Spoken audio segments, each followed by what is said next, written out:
members to as well. Those questions will begin by myself as the chair, recognizing the gentlewoman from Wyoming for her 5 minutes. Thank you, and thank you to the witnesses for being here today. Parents have every right to know what their children are being taught, what information is being given to them, and how schools are spending our tax dollars. Parents have every right to engage with their local school districts and to make their concerns known and to demand accountability for the education of their children.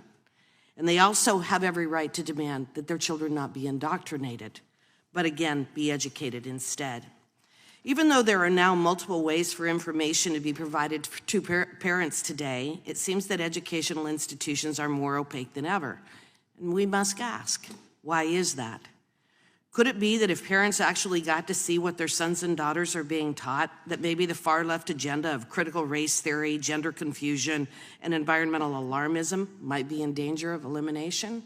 I think that's exactly right. Ms. Justice, in the NSBA letter that has been discussed, that called parents domestic terrorists and asking for the federal government to crack down on them, the NSBA claimed, quote, "This propaganda continues despite the fact that critical race theory is not taught in public schools and remains a complex law school and graduate school subject well beyond the scope of a K-12 class." Moms for Liberty has done a great deal of work all over the country, including in Wyoming. And have you found examples of CRT and other concerning political ideology in classrooms? Sorry, first time here. Yes, ma'am, we have. It's been really unfortunate, and Nikki could speak to this as well, the incidences of propaganda, of ideology in the classrooms. And you know, many people will say, well, CRT isn't being taught. No, it's not being taught. They're not teaching a graduate level course in schools, but what they are doing is teaching through the lens of critical race theory and critical theory in general. And it's demoralizing our children, and it's having an effect that's causing division amongst the children, and we're seeing increases of violence across the country that we're very concerned about. Well, and I think that's exactly right, so I'm going to be very blunt in my next question. Is it fair to say that the NSBA lied to the Biden administration and DOJ about the teaching of CRT in our lower grades? Yeah, I absolutely think they did. What we saw, I mean, the National Center for Education Statistics conducted a study of long-term trends in reading and math assessments for 9-year-olds to examine student achievement during the pandemic. Average scores declined 5 points in reading and 7 points in mathematics compared to 2020. My question continues to be, why do we continue? You're talking about books here, but no one wants to talk about reading proficiency. American parents are very concerned about what's happening in our schools, and I think it was a real effort to silence us when we came to the school boards. The school board members did not want to answer questions, and they wanted to protect the system. I think that's exactly correct. And there's one other point that I think is important to make, and that is that we have a committee report that cites numerous instances in which the National Threat Operations Center routinely received tips based on everything related to parents and their involvement and attendance at school boards, except they're engaging in unlawful action.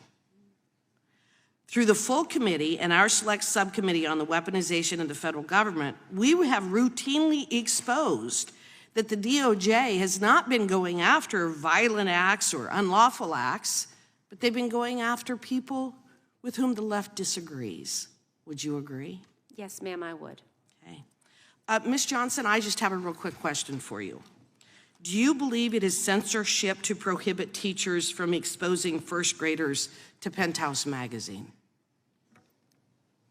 Do I believe it is I'm sorry, ma'am. Do I believe it's censorship to? Do you believe it is censorship to prohibit teachers from exposing first graders to Penthouse magazine?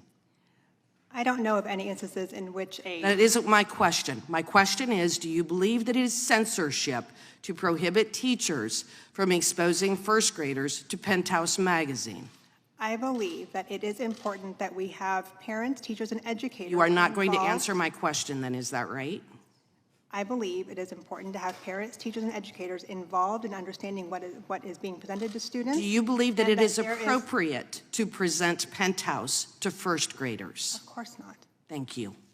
I yield back. Thank the gentlelady. Now recognize the ranking member, Ms. Scanlon, for 5 minutes. Thank you. As I noted in my opening statement, we've seen a troubling rise in violence, threats, and intimidation against school officials in recent years.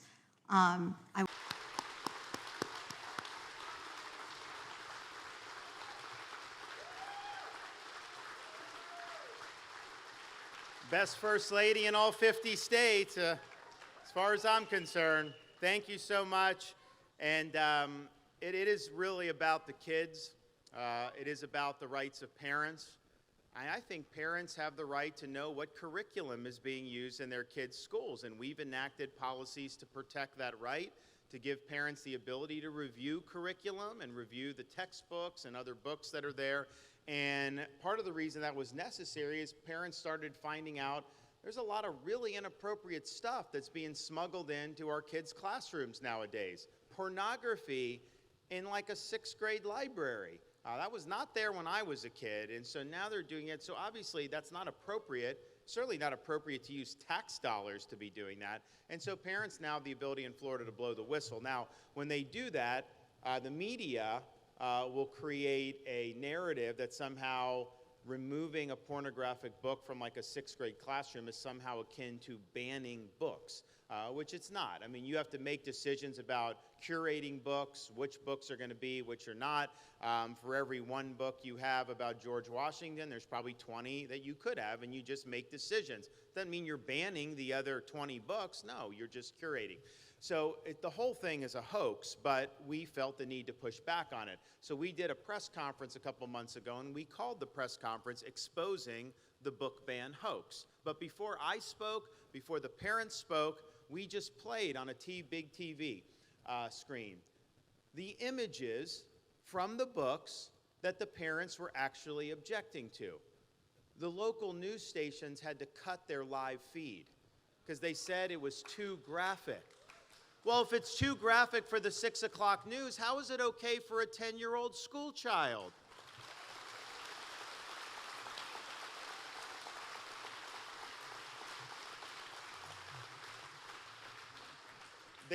The media tried to do, and I think even most of these outlets, debunked this because it was so ridiculous, but they tried to create in Miami a poem ban hoax. And what happened was, and this had nothing to do with me, nothing to do with the state of Florida, there was a school in Miami-Dade that had a book of poems. I guess the poet was involved with Biden's inauguration, so I don't know. But it was a book of poems, and they decided that it was more appropriate in the middle school library than in the elementary school library, so they just moved the book, to the next library. And the media tried to say that somehow that was being banned because something like the state of Florida was doing. I mean, it was a total fabrication and a total hoax. And so literally the Miami-Dade school district's got to put out a statement saying nothing's been banned. We literally just moved it to middle school because we think that's more appropriate, at that grade level. But it's a lesson in the dishonesty of legacy media outlets. They want to create narratives to advance their agenda, but they don't care about the facts, and they're not going to try to inform you of the facts if it conflicts with their agenda. So we fight back on that. We also fight back on things like critical race theory, which we have eliminated in our K through 12 schools. We're not teaching kids to hate our country or to hate each other with your tax dollars. No, we're actually going to teach kids what it means to be an American. We're going to teach about the Constitution and teach about American civics so they have a foundation for being citizens of this republic.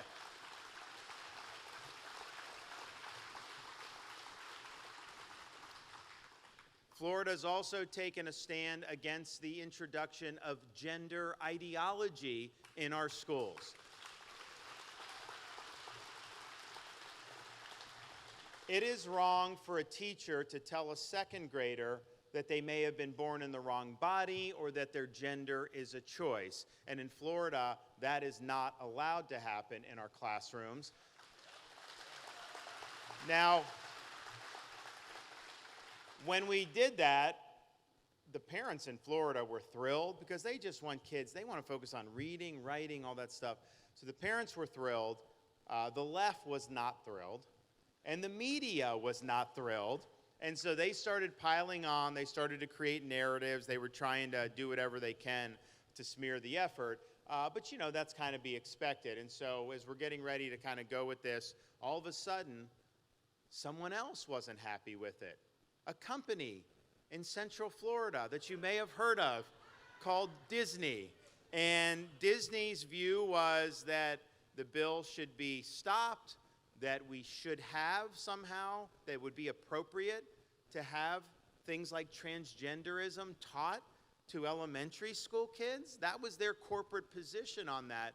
And, you know, the thing about Florida is they're really the 800-pound gorilla when it comes to Florida politics. Everything they've wanted really for decades, they pretty much end up getting until now, because there's a new sheriff in town. And we're not going to back down to a woke corporation. We fight back. And so we stood our ground, we signed the legislation, and, you know, it's the type of thing where they've gone, I think, in a direction as a company that the founder of the company would not approve of. When you have executives of Disney on TV, on these Zoom calls, boasting that their company is trying to inject sexuality in the youth programming, that is patently unacceptable. The sexualization of children is wrong, and we stand against that. We stand for the protection of children. And I know there's some of these other Republicans who are taking Disney's side on this, and they're attacking me. But when it comes to the protection of children, we will never give an inch, because the safety of our children is of paramount importance, and on that issue, there can be no compromise.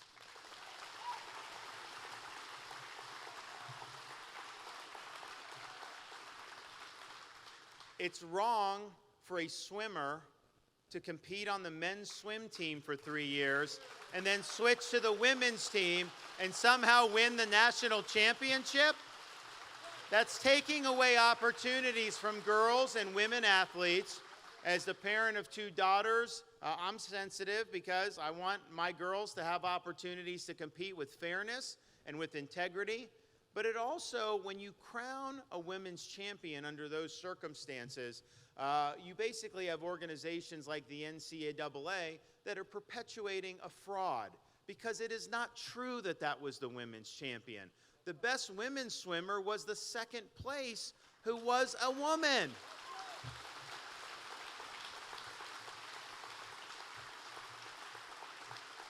And it's sad we even have to say this, but it's wrong for physicians to perform sex change operations on minors.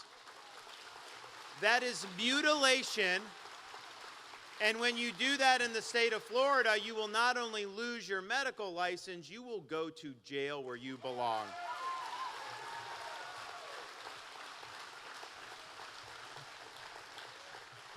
So in Florida, we just stand for what's right. And when we tell you we do something, we get it done. And the results speak for Chair now recognizes Mr. Mills for 5 minutes. Thank you, Mr. Chair. Madam Ambassador, in an interview with Foreign Policy magazine, you stated that you're going to reward it, or you're going to hold people accountable for not doing it with regards to DEI. Can you please explain what that means, and how is it being rewarded, and how are people being held accountable? So it is my strong belief that DEIA is an essential element of good management and leadership. It means getting the best out of all of your people. It means putting in place a level playing field so that those with desire and ability can serve and do it well without distraction. Because that's what, whether it's microaggressions or discrimination, harassment, bullying, all of these toxic work issues, it's distraction from the job at hand. Now, I noted that you continue to punt towards the Office of Global Talent Management, and you list building a diverse workforce as a key focus and is demanding the bulk of the department's request. Again, you're asking in the fiscal year 24 for a $76 million budget, but you're actually allocating $55 million, the bulk of that, over to the Office of Global Talent Management. But my question is why should Congress fund an office that many Americans believe is counterproductive to the mission of the State Department, which is to protect and promote the U.S. security, prosperity, and democratic values through international policy? I would say probably lack of understanding of what we do and how well we do it. We are a convener. We bring together, looking into issues. As I said, we don't resolve specific problems, but we bring together the different elements within the building, provide. An example, of course, is this Deputy Assistant Secretary change, where it was my office that led the improvement of transparency and accountability, leveled the playing field for that. That process has been in place presumably for many years. That is what we found to be the case when we arrived. Global talent management has been around forever, other bureaus, and so they didn't get after it. We are looking at it. This is our job to ensure, to look after where the playing field is not level. No one else has that specific focus and portfolio. Ma'am, I apologize, but lowering the standards on test evaluations, for example, isn't getting the best and brightest, as has been pointed out. And I will also say that, you know, I sit on the House Armed Services Committee as well as this committee here in the Foreign Affairs. And it's very clear that the DOD, for example, has seen recruitment shortages. And the Biden administration has continued to look at their focuses on being DEI in our military or in our departments, or ESG with in regards to corporations, or CRT with regards to our children. And we're seeing where this is a huge deficit as a whole. I can tell you, you can't combat racism with racism, regardless of skin color, gender, or political affiliation and ideologies. And I can tell you that for me, the Department of State should be focusing its security on the ideas of prosperity, Democrat values, international diplomacy. And that's why I think that what they're trying to do within your department and within the Office of Global Talent Management is not only counterproductive and contrary to American goals, but I myself would never vote in favor to allocate a single dollar towards these types of things that I find to be divisive. And so I can tell you, with my remaining time, which I will be handing back over because I don't think there's any further discussion to be had, I wish you well in your retirement, but I can assure you that not a single American tax dollar will be voted on by me to continue to fund diversity, equity, and inclusion, as opposed to promoting meritocracy and America's equal opportunities. With that, I yield my time. May I answer? Yes, please, ma'am. Thank you. I would ask the congressman to consider that since factually there are many people who have come through to senior positions, successful, productive careers without taking the written exam, if anyone could be identified, who knows who took the exam or what score they got, is not a predictor of success. It is part of the process. I have been an examiner. I led the oral assessment, and so know the people who got through the written exam, who got through the essays, who got through the qualitative evaluation paragraphs. I forget what the P stands for. It is a whole process, not just a written exam. And I know that you don't know who took it and who didn't. You can't judge someone's success on that. You can't judge. Thank you. Gentleman's time has expired. Thank you, Mr. Chair. I just want to take a second because I'm pretty convinced that most members, I'd be willing to bet that most members haven't actually read many of the critical race theory books that are in our curriculum at our military academies and that are being used as a basis for a lot of the training. So I'm going to read a couple of quotes from some of those books. One is, all whites are racist because all whites benefit from systemic white privilege. Oh, okay. Let's go from the book that's currently today, and I will enter into the record, according to the superintendent in the West Point curriculum. Without objection, so ordered. Thank you, Mr. Chair. That many critical race theorists and social scientists hold that racism is so pervasive, so systemic, and so deeply ingrained in American society that taking this perspective, no white member of society is innocent. None.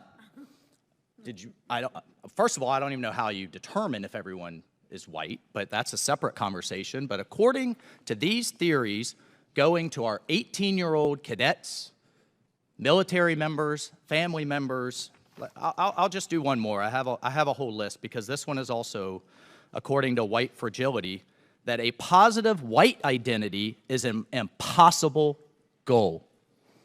White identity is inherently racist.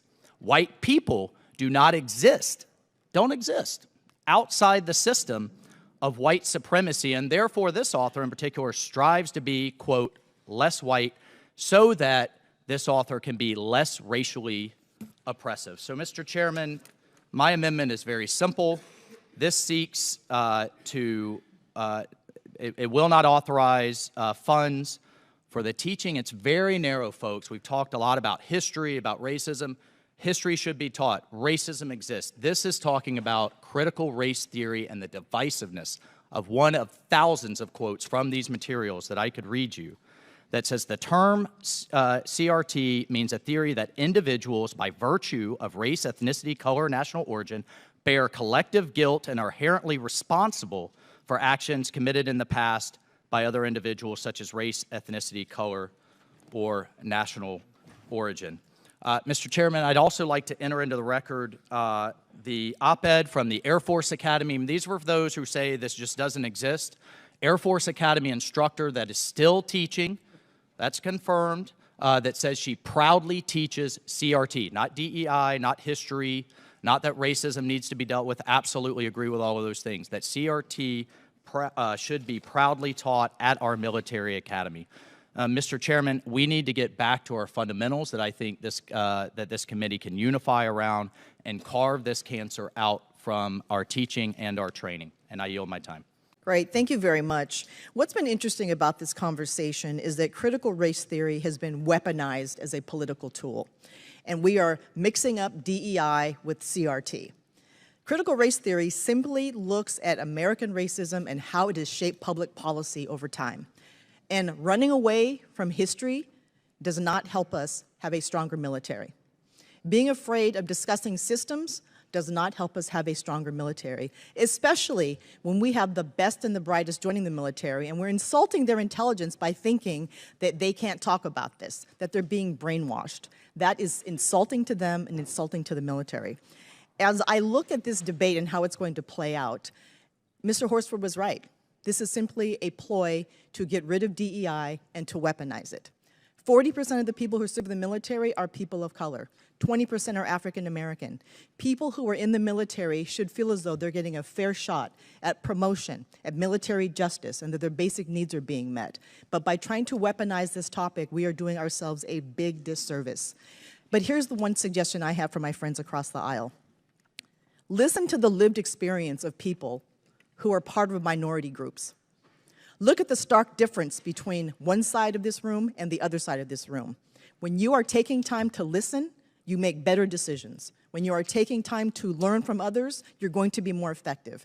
If we want a stronger military, we cannot run from CRT, and we must embrace DEI as a central part of how we lead. I yield back, sir. Gentlelady yields back. Chair now recognizes the gentlelady from Michigan, Ms. McClain. I'll make one comment. I agree with you. We should listen and we should learn. That's why I don't know why we're afraid of doing a report. To listen and to learn. But again, let's not let the facts get in the way of a good story. And with that, I yield my time to Mr. Gates. Yeah, the gentlelady who spoke on the other side of the aisle said that critical race theory had been politically weaponized. And I could not agree more. It has been politically weaponized by the left against people when you explain as the central premise of critical race theory that people are captive to their immutable traits.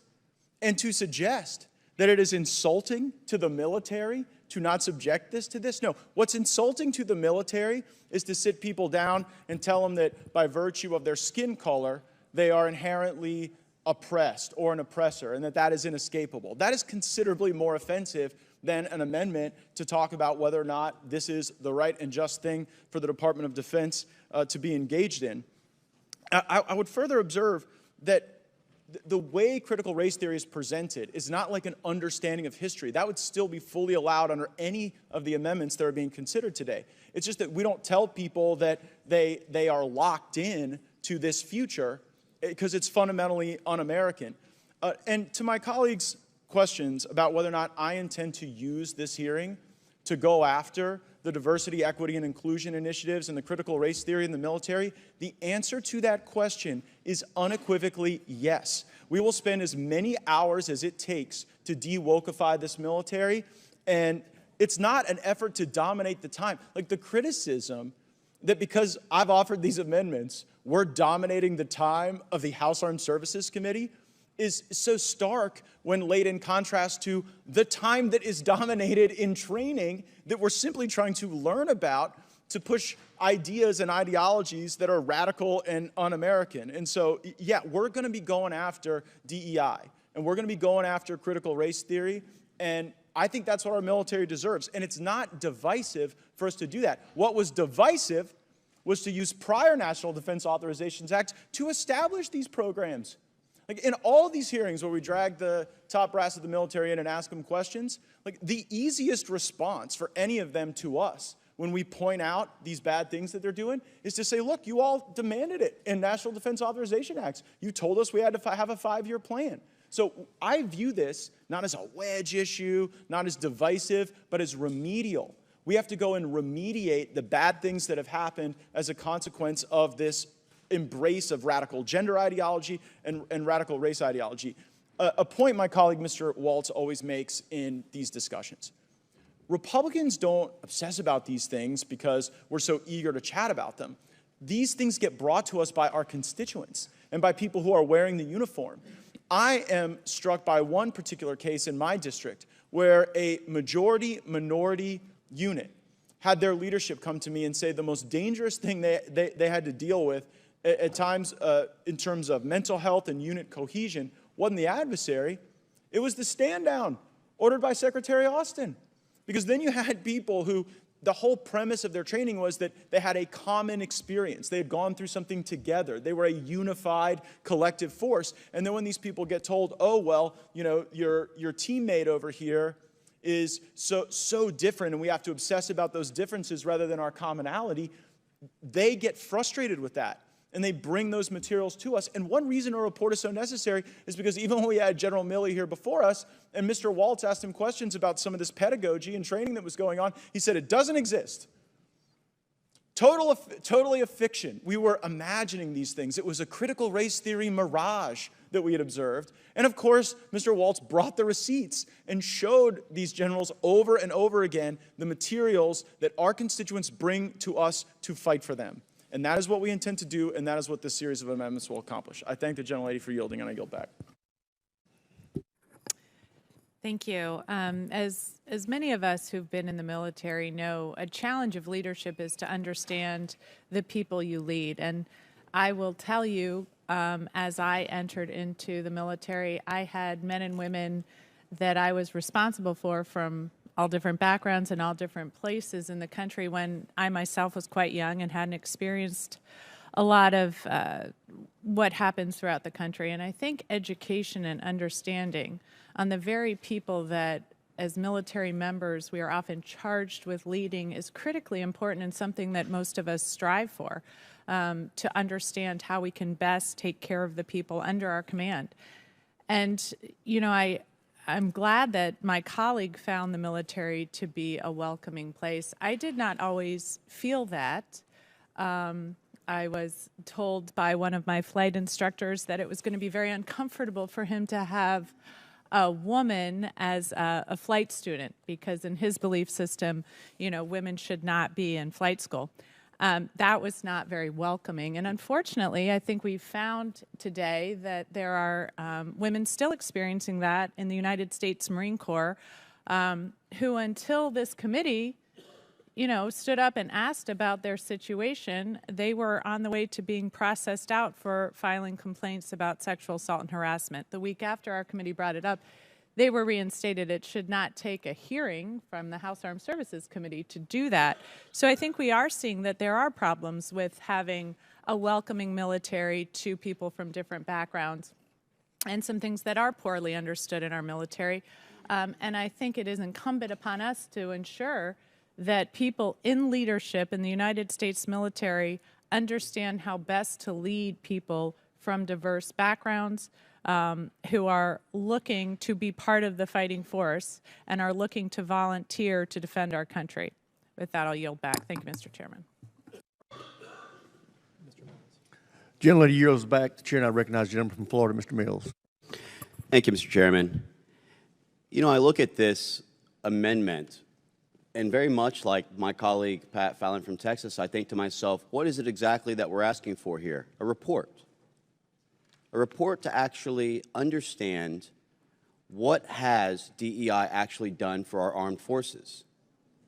And when I look at this, I identify a couple of things, having served in the military for a long time, but also serving in government as a whole, to where I spent 7 years of my life in Iraq, 3 years of my life in Afghanistan, Kosovo, Pakistan, northern Somalia, was blown up twice in '06. I can tell you that not a single person that I served with, whether it was Michael Johnson, who is from Bushwick and who is a black male, or whether it was our friend, Alfredo Perez from Puerto Rico, or whether it was others who was from Cambodia who lived out in San Francisco, or otherwise, did we care what we looked like? Nor did our enemies. Those bullets, those bombs, none of them cared what color you were, what race you identify with, and that's the difference here. It's a big difference when we talk about inclusion versus division, equity versus equality, identity as opposed to meritocracy. We are about strengthening our forces. And if you walk out to Arlington Cemetery right now, where I have people that I served with buried, and you don't know the person who's actually in that grave, and all you see is a name, you couldn't tell me the color of skin of that individual who has served our armed forces and died for our armed forces. As far as I'm concerned, I look at the numbers. I look at our recruitment, and very much what General Bergman has said through his 40-plus years, it is about recruitment, retention, and readiness. We don't need to focus on diversity, equity, inclusion. It needs to be increased lethality, readiness, and being properly prepared. Because our adversaries are spending 0 hours when it comes to China and Russia thinking about these things. And all we're asking for is a report to understand how this has helped. Because I can tell you that if you look at some of the DEI resources, here's one of the websites that includes reading that says, when white bodies say, tell me what to do, it states, if you have a white body and you've just begun to recognize how white body supremacy affects the world and harms you, here are some ways to sink your toes into somatic abolitionism. Does that sow inclusion or division? And I think that when we look at our numbers at 25,000 in deficit and 8,600 if you add into those who were purged out of the COVID, you're talking about 3 Army divisions that were short in our recruitment efforts. That tells me that DEI is not only not working, but it's actually impacting and negatively to our recruitment and retention capabilities. So I think a report to understand this should be welcomed, as well as for how money is being spent, which is our job as stewards of taxpayers' funding. With that, I yield back. Gentleman yields back. Chair now recognizes Ms. Takuda for 5 minutes. Thank you, Mr. Chair. You know, I plan on voting no on this amendment. I had not planned on speaking until I heard that racism is diminishing in America. If we ever needed a reason, an example as to why we need to teach critical race theory and diversity, equity, and inclusion, it's statements like this.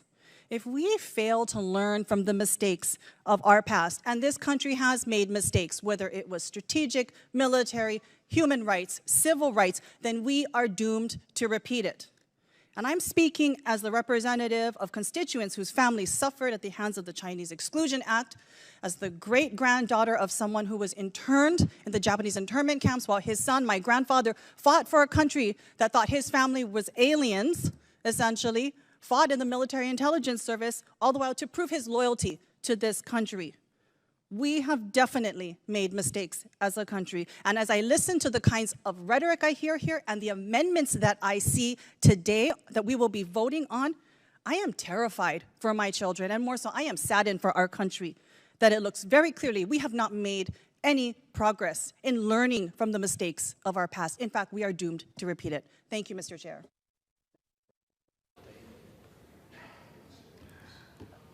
Article written by the spouse of a member of our military in the Federalist and the mother of a former Department of Defense education student talked about the training that she discovered when she dove into what their students were being taught. And she saw that there'd be an Equity and Access Summit for teachers and administrators. Knowing that equity means different things to different people, she says, I wanted to get a sense of what it meant. And I was floored, she says.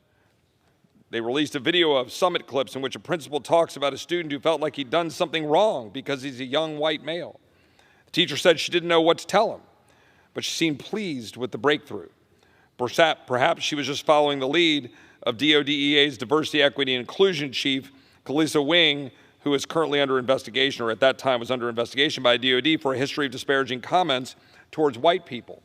The fact here is the sordid business of divvying us up by race is what we are trying to move past. And having our Department of Defense education teaching the children of our men and women in uniform to focus on race and the divvying us up by race is inherently wrong and undermines the future cohesion of not just the military, but the country. The purpose here is to say that we don't need our Department of Defense schools to be engaged in this indoctrination. And I heard earlier the questions here about, oh, these stats about how this improves all of our recruiting. Well, if that's so, why is our recruiting in the toilet? It's in the toilet because if you talk to recruits, they're sick of it. They don't like the indoctrination. And their friends listen to it and they say, I don't want any part of it. I reserve. Gentleman reserves. Gentlewoman is recognized. Have an amendment at the desk. The clerk will designate the amendment. Amendment number 31, printed in House Report number 118-142, offered by Mr. Roy of Texas. Pursuant to House Resolution 583, the gentleman from Texas, Mr. Roy, and a member opposed will each control 5 minutes. The chair recognizes the gentleman from Texas. I thank the Speaker. The Department of Defense Education Activity, an agency under the Department of Defense, runs 160 schools on military bases across the globe, serving more than 69,000 children of military personnel. The amendment that I'm offering would prohibit the Department of Defense schools, DODEA, from using funds to promote or compel teachers to adhere to critical race theory. Specifically, and this was what I on the floor was accused of offering as being racist by the ranking member of the Rules Committee a little bit earlier, but I was not on the floor to have the words stricken. Here's what the language is in the amendment. Number one, that we would compel teachers to adhere to critical race theory, specifically the idea that one, any race is inherently superior or inferior to any other race, color, or national origin. The United States is a fundamentally racist country. The Declaration of Independence or Constitution of the United States are fundamentally racist documents. An individual's moral character or worth is determined by the individual's race, color, or national origin. An individual, by virtue of the individual's race, is inherently racist or oppressive, whether consciously or unconsciously. Or an individual, because of the individual's race, bears responsibility for the actions committed by other members of the individual's race, color, or national origin. Instead of working to empower parents, our education system is using critical race theory outside of the Department of Defense, but in this case, inside the Department of Defense, turn schools into a propaganda machine dedicated to raising students up that judge one another by race and hate our country's founding principles. Teaching kids to hate the country they live in, to view their fellow citizens as enemies because of the color of their skin is wrong. It's anti-American, and it is societal suicide. Critical race theory is an anti-American ideology that seeks to pick winners and losers based on skin color. We are seeing a large-scale effort to impose this tyranny over the minds of man and our children through taxpayer-funded indoctrination of this ideology. I believe we must preserve the foundational American truth that people are valuable regardless of their skin color and prevent critical race theory from being used to divvy us up by race further. I reserve. Chair recognizes the gentleman from Georgia, Mr. Collins, for 5 minutes. Thank you, Madam Speaker. You know, I'm reminded of the old hymn, there's power in the blood. Power in the blood, wonder-working power. Also reminds me of something else. Congress has the power of the purse. You see, Madam Speaker, yesterday before I returned to D.C., I had a meeting with a local county official, which I thought we were going to discuss the infrastructure and workforce problems. He wanted to talk to me about veterans, homeless veterans, and how it was increasing so much in his county. And the fact that we have borders that are just porous, with record numbers of people crossing those borders, and here we are setting them up in rooms and with food. Yet we've got veterans all across this country living under bridges. When I got to the world's busiest airport, ran into a dear friend, Marine, on his way to his next assignment. You know, Madam Speaker, I thought it was very ironic because here we are this week and we're discussing military construction, veteran affairs, and related agencies' appropriations bill. That's right, power of the purse. You see, we owe our veterans a debt of gratitude that we can't ever repay them. We owe our military, our current members of the military, all the tools that they can get in their toolbox.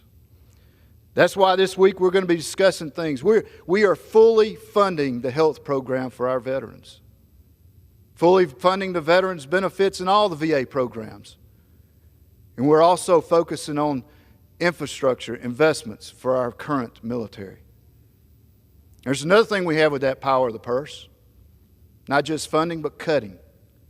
See, we're going to cut DEI and CRT out of our military that are hurting recruitment and killing morale.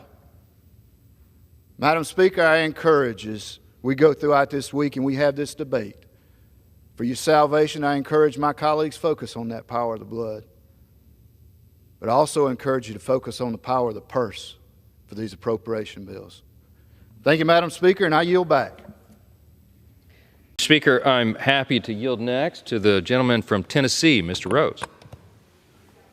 Thank you, Chairman Johnson. And Mr. Speaker, for the first time in my entire tenure in Congress, the U.S. House of Representatives will be considering 2 appropriations bills this week that cut wasteful spending.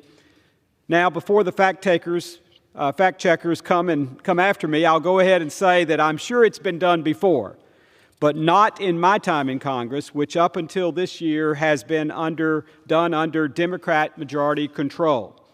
Now, here are just a few of the wasteful Washington programs House Republicans are aiming to cut in the appropriations process this week. In the military, construction, veterans affairs, and related agencies appropriations bill for fiscal year 2024, House Republicans prohibit using funds to promote or advance critical race theory. No taxpayer dollars should have ever been spent on this harmful, divisive, and anti-American theory. The bill prohibits the Biden administration from implementing, administering, or enforcing any of President Biden's executive orders on diversity, equity, and inclusion. The executive branch should be focused on hiring our country's best and brightest, not on checking a certain box. The bill even rescinds billions in funds like $1 billion for rural clean energy programs created in the Inflation Reduction Act on Green New Deal climate initiatives. Not only are these bills cutting wasteful Washington spending, but they are also advancing many conservative principles Tennesseans can be proud to support, like ending mail-order chemical abortion, directing the USDA Secretary to take action to prohibit the purchase of agricultural land by those associated with China, Russia, North Korea, or Iran, or even prohibiting funds for the Wuhan Institute of Virology. Mr. Speaker, all in all, I believe these are good provisions in these 2 bills. House Republicans are doing the good work on behalf of the American people to responsibly fund the federal government, cut wasteful spending, and return the focus of our government back to where priorities should lie and not the woke initiatives of Green New Deal Democrats. With that, Mr. Speaker, I yield back. Thank you, my friend. Some great points you made there. Mr. Speaker, I'm happy to yield next to the gentleman. Thank God for good teachers. I will say, teachers' unions are bad. Teachers are good. But imagine, if you will, the salesman that I once became was not yet developed at that time. And I failed that class. I also failed 3 other classes that year. My running joke is, when you fail Spanish and English, no one calls you bilingual. No one. But they will all call you by ignit, because you can't speak in any language. That's where I found my unhappy self. My mother would go to work and she'd come home. She'd look at my report card. She looked at me, looked back at my report card, and all through my freshman year, she would say, "Sweetheart," and kneel down to my bed, to my side, and she'd say, "Sweetheart, if you would just shoot for the moon, even if you miss, you'll be among the stars." So sweet. Such an encouraging woman she was. And then in my freshman year, she is. Well, back in those days, she was, because the story changes in a second. She came home at the end of my freshman year, walked in my room about 11:30 at night. I knew what she was going to say. "Sweetheart, you should have shot for the moon." But she said, "No, you missed that lesson." So she walked me outside. I know this is New Hampshire. You probably don't do this in New Hampshire, but she walked me outside to a tree. She said, "Please pick a branch." I picked a branch.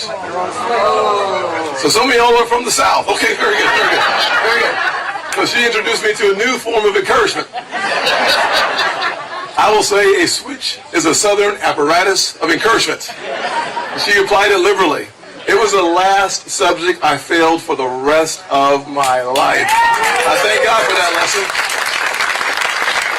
But if we are going to arm parents with options, we are arming the kids with the brightest future. If we take seriously, I just came out with a plan called Empower Parents, Protect Kids. I believe we have to put parents back in charge of education. Parents need to have access to the curriculum that their kids are being taught. We need our kids to be educated, not indoctrinated. We need to get back to the ABCs, not the CRT. We've got a lot of work to do in public education. If we introduce competition, I believe the price will go down and the quality will go up. Giving a mom like mine, I went to 4 different elementary schools by the 4th grade. Giving a mother like mine options will bring her temperature and her blood pressure down and bring her kids' test scores up. Let's unleash the talent in the next generation by making sure that their parents have choice so kids have a chance. Where are you, Andy? Yes, sir. My name is Benjamin, and I am a public school teacher. God bless you. And I appreciate the, bringing skills back into the classroom. I love choice. Capitalism is what makes our country run. I think that's great.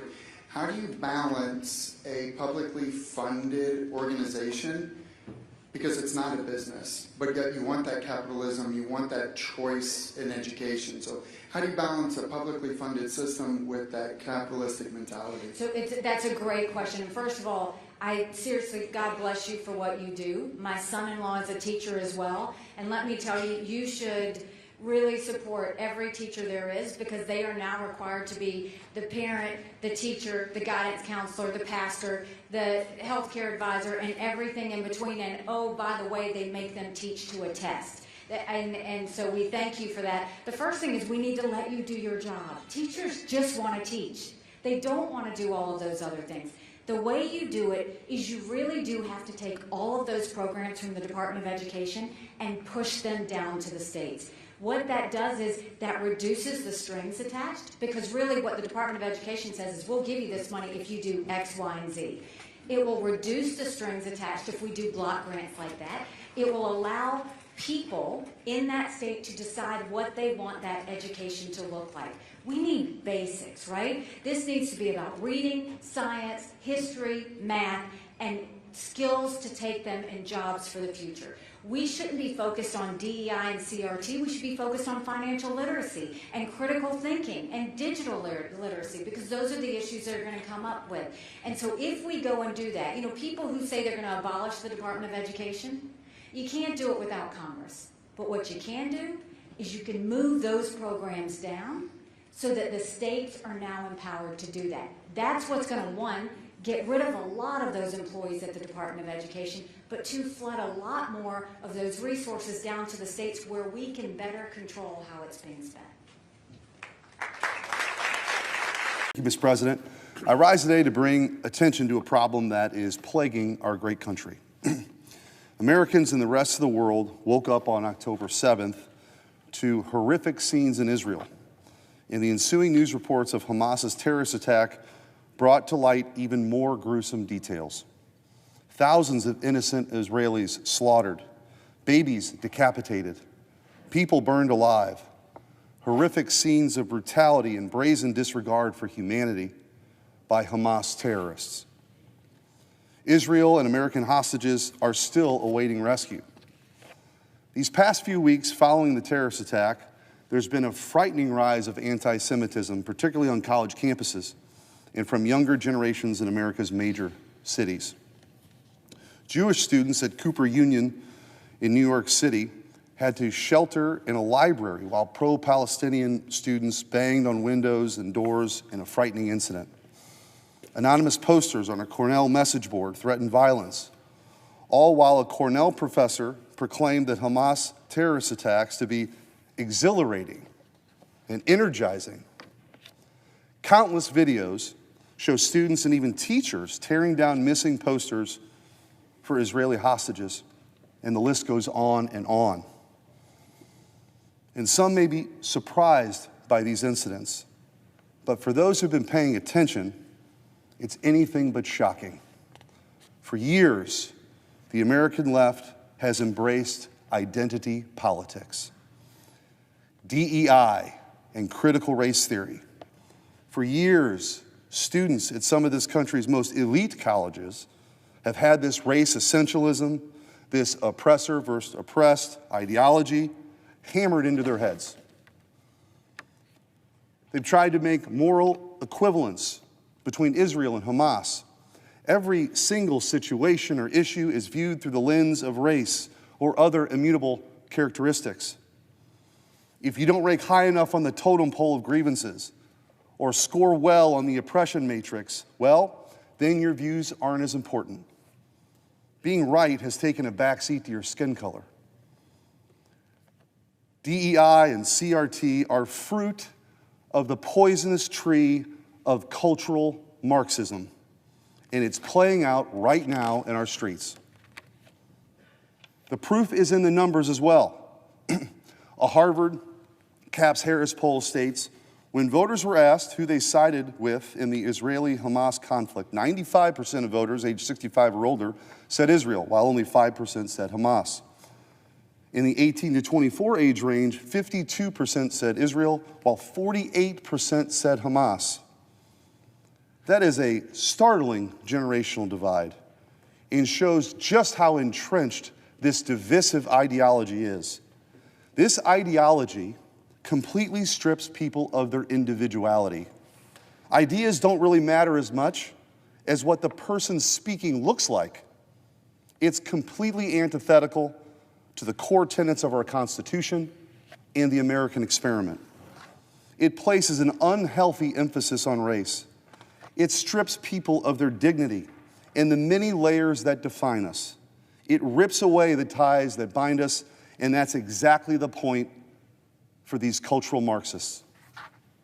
We need to return to the American idea, equality of opportunity, not certainty of outcome or so-called equity. We need to prioritize merit over characteristics that people have no control over. We need to push back against the poisonous DEI and CRT ideology, an ideology that's even made its way into grade schools, where school-age kids are being forced to participate in things called a privilege walk. Until we do that, Mr. President, we'll continue to see more race essentialism from groups like Black Lives Matter and more chants of from the river to the sea. That is not what America's about, but we better get real about the problem before it's too late to fix it. I yield back.